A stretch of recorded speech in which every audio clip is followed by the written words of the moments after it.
Chapter 2. Mademoiselle Emma. One night, Charles received a letter asking him to come at once to a farm at Les Bertaux, where the farmer had broken his leg. The night was dark, and the farm was 25 kilometers away, but the farmer was a rich man, and Charles was still building up his business. So, at 4 o'clock in the morning, Dr. Bovary set out. A child was waiting at an open gate as he approached the farm. "Are you the doctor?" he asked. As Charles rode along, he learned from the boy that Monsieur Rouault had broken his leg the night before.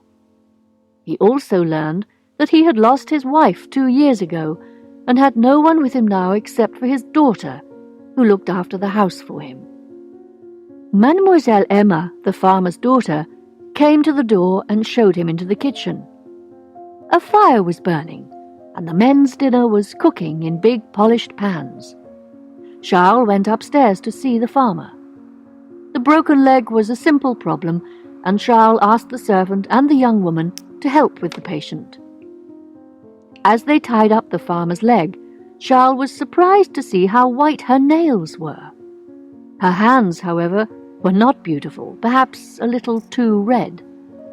She herself was too tall, and she did not have the kind of soft figure Charles liked. Her good point was her eyes. They were dark, almost black, and she looked at you honestly and fearlessly. As soon as he had finished looking after his patient, the doctor was invited by Monsieur Rouault to eat before he left. Charles went down into the room below, where 2 places had been laid with shining silver on a small table, and Mademoiselle Emma was waiting for him. A smell of flowers and clean clothes came from a cupboard opposite the window, and on the floor, in the corner, stood a few bags of wheat. Someone had hung a drawing of a Greek god in the middle of one of the walls. It was in an attractive frame, and written at the bottom were the words, "To my dear father." They began by talking about Monsieur Rouault and went on to discuss the weather and the cold winter. Mademoiselle Emma did not like the country very much, especially now she had almost all the responsibility of the farm on her shoulders. When Charles, who had been upstairs to say goodbye to the farmer, came back into the dining room, he found her standing by the window, looking out into the garden. She turned round. "Are you looking for something?" she asked. "Yes, I'm trying to find my riding whip," he replied, and he began to look behind the doors and under the chairs. Mademoiselle Emma found it between the bags of wheat and the wall, and Charles went over to help.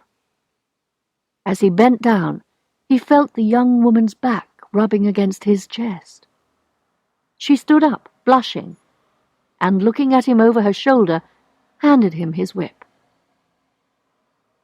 Instead of going back to Les Bertaux 3 days later, as he said he would, he returned the next day, and he then went to the farm twice a week.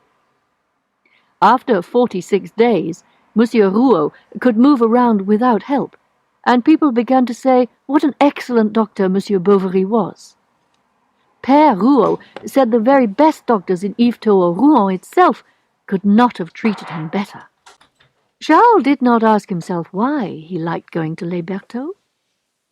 If he had thought about it, he would have said to himself that it was a serious case, or he expected to earn a good fee. But was that really the reason why these visits to the farm were so pleasant? On days when he was visiting, he got up early and rode to the farm as quickly as he could, only stopping to clean his boots and to put on his black gloves before going into the house. He liked to ride into the yard and see the farm boys as they came forward to meet him. He liked the house, and Monsieur Rouault, who held his hand and said he had saved his life. He liked the sound of Mademoiselle Emma's wooden shoes on the clean stone floor of the kitchen. When he left, she always came with him to the top of the steps, and would wait with him until the boys brought his horse. One day, at the end of the winter, It started to rain as he was leaving the house. She went back inside for an umbrella and put it up. It was a silk one, and it caught the sunlight, reflecting little coloured patches of light onto the whiteness of her skin. She smiled at him, and you could hear the sound of the raindrops as they fell, one by one, onto the tight surface of the silk. When Charles first began his visits to Les Bertaux, his wife always asked about his patient. But when she learned that the farmer's daughter had been to school and had learned dancing, geography, and drawing, and could play the piano, her interest changed to anger and dislike. At first she made unfriendly remarks about Mademoiselle Rouault, but Charles ignored them because he did not want an argument. So at last she told him to his face what she thought of him, and he did not know what to reply. Why did he keep going to Les Bertaux? Monsieur Rouault was well again now, and he had not paid his bill. Ah, she knew all about it. There was someone else there, someone who was a good talker, someone who was well-educated and clever. That was what he liked, young, pretty ladies.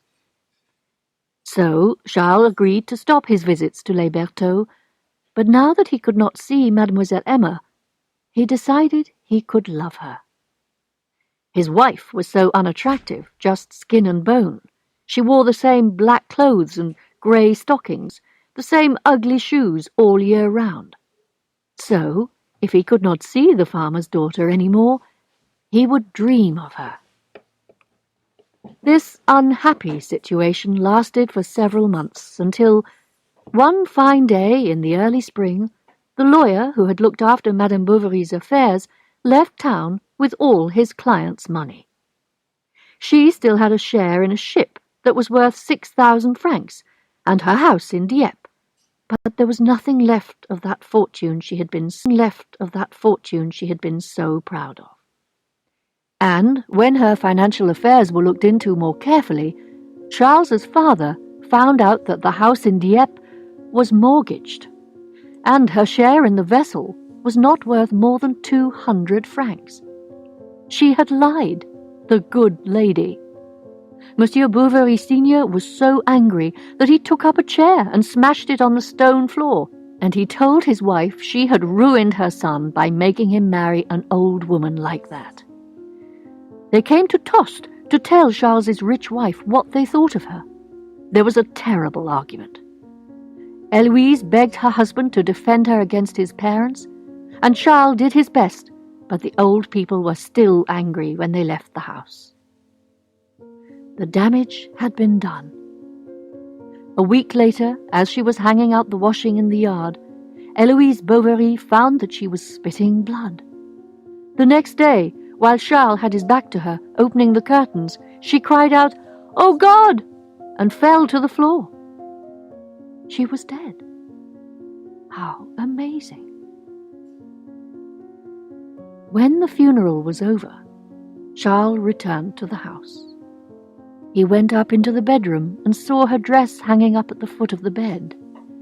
He stayed there until it was dark, lost in sorrowful thought. After all, perhaps she had loved him.